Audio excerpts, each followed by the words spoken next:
киімдерін дақтарын алып мамасы кіруге бері жатыр. Дақтарды алып барамыз.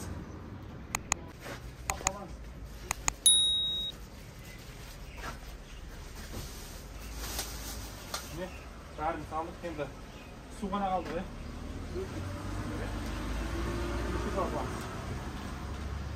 Төгілмей ғой.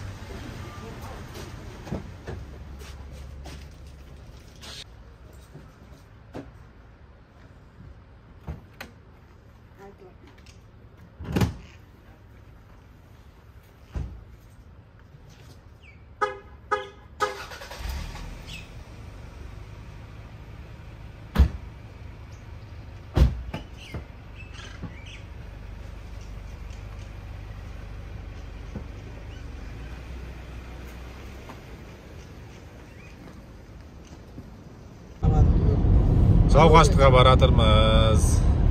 Аттарды алып, Құдайға шүкір. Әйгерімнің анасы бүгін Әйгеріммен бірге қонуға кіреді бұйыртса. Ешқашан еңсемізді түсірмейміз. Әйгерімді қолдайтын халқы бар, елі бар, азаматтар бар. Сондықтан бұл күнде бастан өтеді. Дұрыс па, апа? Бұл күннен өтеміз. Міне Сауғаштыға да кеп қалдық. Айдала. Айдала, Құдай, елдала, Құдай. Осы Тоғас түрмесіне жақындадық.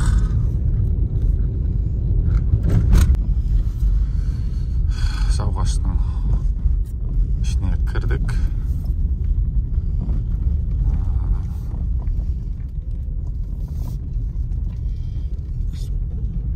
Кісі көбе.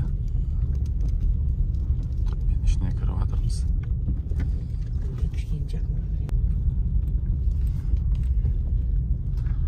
Сауғашты түрмесі осы жер. Таң атпай Әйгерімге келдік. Сауғашты түрмесі. Мен артында тұрған Әйгерім осы жерде қамауда отыр. Осы жерге алып келіп, Әйгерімнің анасы бүкіл заттарын кіргізіп, осында болатын болады.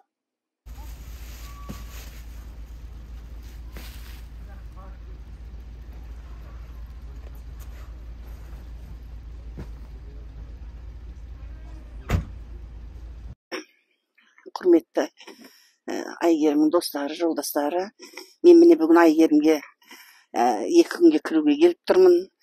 Енді Әйгерім бұдан бұрында Астанада да отырды,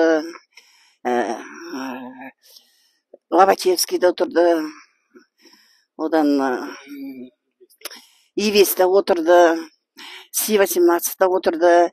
Енді міне жердегі Сауғаштыдағы түрмеде отыр. Енді міне менің қызым енді соған кеп тұрмын.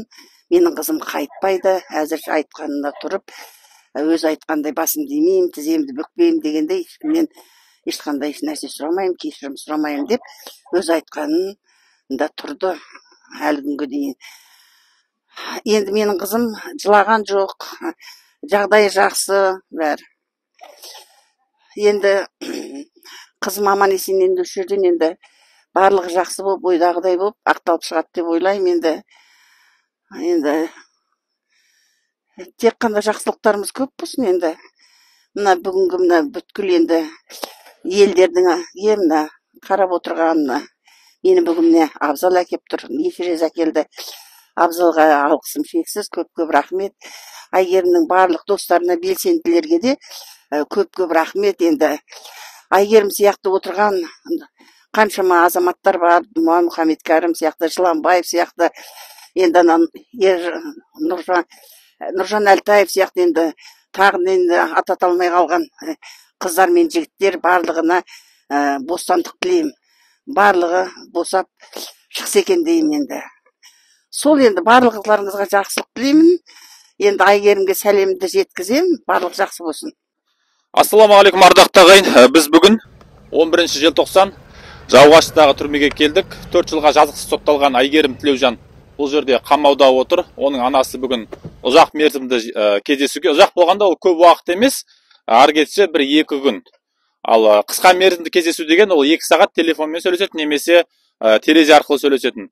Соған байланысты ертең Айгерім Тілеужанның туған күні 12 желтоқсан анасы азық-түліктердің барлықтарын алып келді. Біз Айгерімді ұмыттырмаймыз, анасына көмегімізді аямаймыз. Ел азаматтары бар, халық бар, Айгерімнің жазықсыз сотталғандығын білет, елде ешқандай өзгерістің жоқ екендігін білет, Назарбаев жүйесінің, шірік жүйесінің жұмыс істеп тұрғанын білет, Тоқаевтың қолынан түк келмейтінін білет, халық бәрін көріп біліп отыр. Қазақстанның түрмелері саяси тұтқындарға толып бітетін болды. Өздеріңіз білесіздер, әлемге әйгілі Марат Жыланбаев 7 жылға сотталды. Дума Мұхаммедкәрім Талдықорғанда қамауда отыр. Айгерімнің үкімі шығып, осы жерде Алматыдан бір 30 шақырым жерде Айгерім Тілеужан қамауда отыр. Азық-түлігін алып келдік, үнемі бақылауда ұстаймыз. Қанша уақыт отырады, сонша уақыт біз қамқорлығымызды, көмегімізді аямаймыз. Өйткені Айгерімнің жазықсыз сотталғанын бүкіл ел азаматтары біледі. Назарларыңызда болған Абзал достар, келесіде жүздескенше.